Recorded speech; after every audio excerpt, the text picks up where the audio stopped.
move now to a country of which we all sing praises. Yeah, some of us call it a nation state or a city state, because the city of Singapore is also the country of Singapore.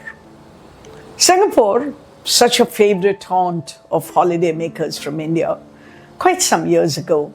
But even now, I think the discipline and the beauty of that city. But I'm not here to sell Singapore to you. I'm here to talk about a poem in the English language written in Singapore. Do you know Singapore has 4 official languages? English, Malay, Standard Mandarin, and hold your breath, Tamil. All official announcements are made in all the 4 languages. The culture of Singapore is very, very cosmopolitan. English writing in Singapore, I believe, began as early as the 1830s. There are poets today like Simon Tay, Leong Liu Giok, Angeline Yap, Alvin Pang, Grace China, Pooja Nansi, etc., etc. Confessional poetry seems to be the most popular form of poetry in Singapore, which is written in the English language today.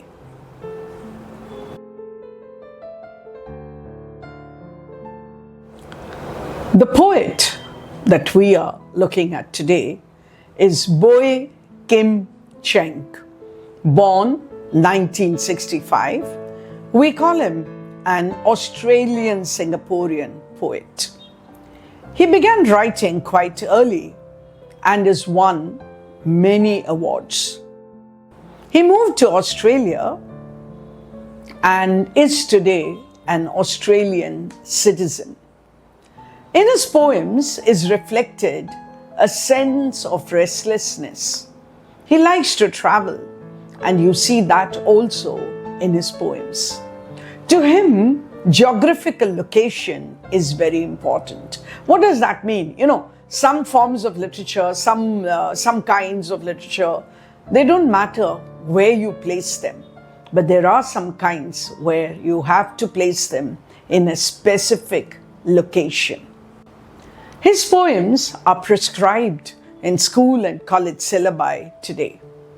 He has also written travelogues, essays, autobiographical reminiscences, 6 volumes of poetry, and also 1 novel. I just told you that location is important for this poet. So how does this poem begin? He calls it the planners. What are they planning? Let's see. They plan, they build. All spaces are gridded, filled with permutations of possibilities. The buildings are in alignment with the roads, which meet at desired points, linked by bridges, all hang in the grace of mathematics. They build and will not stop. Even the sea draws back and the skies surrender. We're thinking of a city like Singapore because that's where he lives, that's where he was born. So he's talking about a planned city. Many of us are very happy at all the skyscrapers that seem to be reaching up to the skies. And think of Singapore, remember, a very, very small geographical area. So in order to build the town, the city, they probably had to push the sea. And therefore he says, even the seas draw back and the skies surrender. So what do these people do? They plan, they build.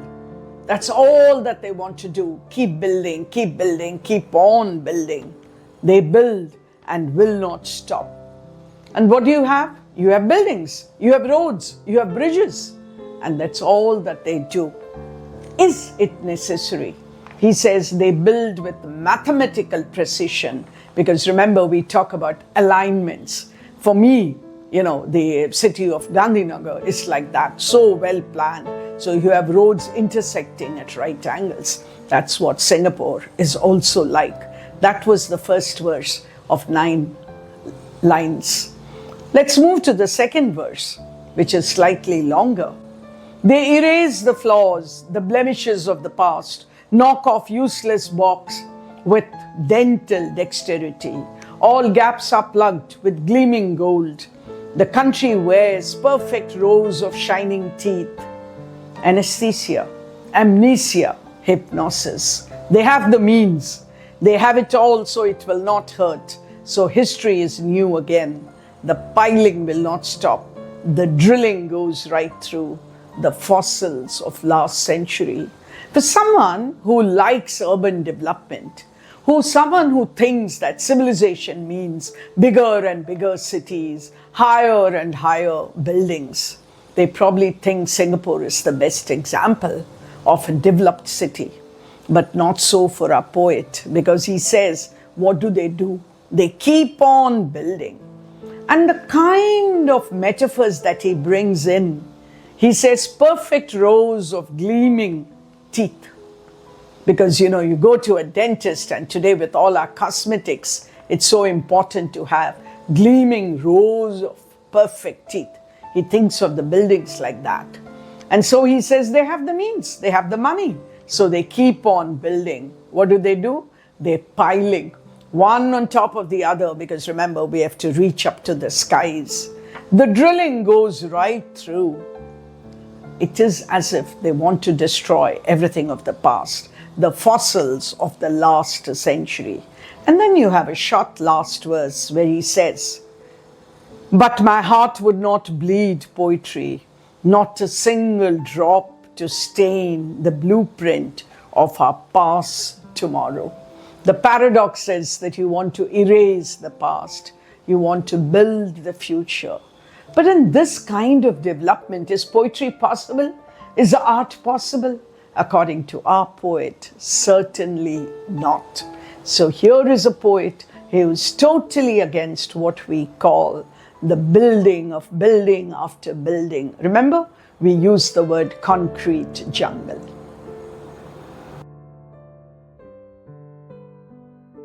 Come on, that was quite an interesting poem, was it? So let's move on to figures of speech. Hold your breath, because here they come. What are the figures of speech in this poem? Are you wondering? We've got the metaphor, repetition, enjambment, alliteration, irony, paradox, caesura, and so many more. One quick example, alliteration, the same sound, repetition, permutation and possibilities. So you've got the per. What about paradox?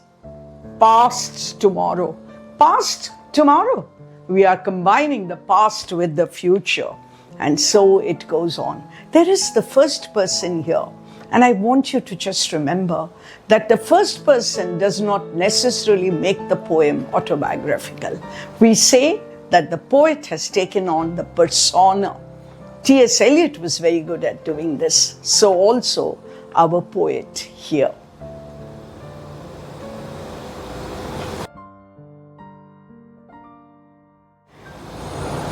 That was a poem about a city. Oh yeah, we have read so many novels about cities, A Tale of Two Cities, remember? And so many more. But can I invite you to read T.S. Eliot's Preludes? It's all about city life. Or go on and read Carl Sandburg's, he calls it the Chicago poems, and so many more.